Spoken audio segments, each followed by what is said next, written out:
In fairy tales, there's this reversal in order to make maximum horror and loathing in the story, where a mother, who's normally the nurturer and the one who feeds the children, such as in the story Hansel and Gretel, becomes the one who instead puts the children into the oven and cooks them so that they can be eaten.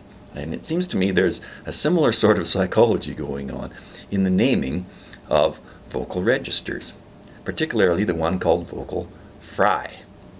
It sort of puts me in mind of making people want to think that they're going to eat their own vocal cords. There's sort of a cannibalistic horror involved in the idea of cutting out part of your own throat and putting it in a wok with some mixed vegetables and beef and black bean sauce. And I think this is possibly one of the sources for the thing that I've done in 3 previous videos, which is the misconception of something not being a note. If something is in the lower register, people start calling it non-music. And I think it's because of the sheer horror of this idea of frying your own vocal cords. And paradoxically, the solution to this, the pain you can feel when you go really low, and you get that burning feeling when you have rubbing together when you go to extremely low notes, is to develop the other register that has a horrible name, which is falsetto, or as I prefer to call it, head voice, even though that is a bit of a misnomer.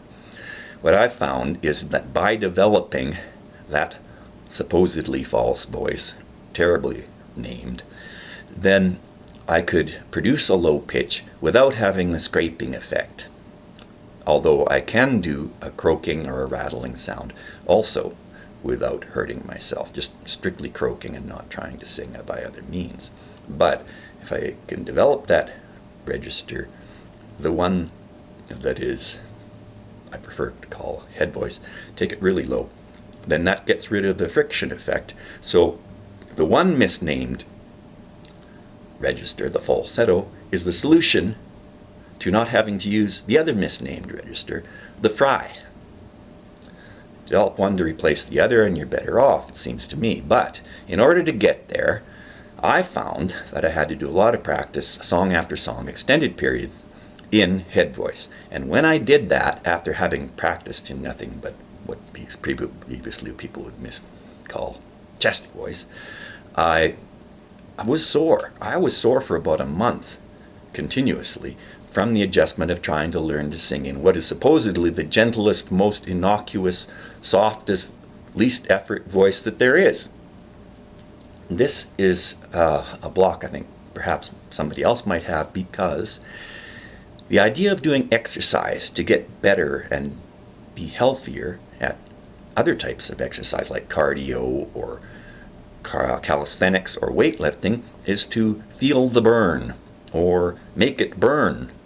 Now, this could create an association between exercise and what you have to do to your muscles around your vocal cords, which is quite negative, because if people think that in order to make it burn and get an exercise benefit, then when you can't apply that to your throat, because burning is a horrible sensation to have in your throat, then you won't want to exercise and improve your voice. It creates this sort of psychological block, it seems to me.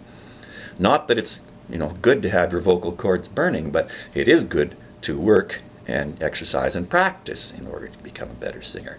And this is where I think another one of the sources of this idea of that's not a note comes from, because one of the registers is named as being false, as being not a note, essentially. And the other one is designed to evoke terror at the thought of improving in your singing.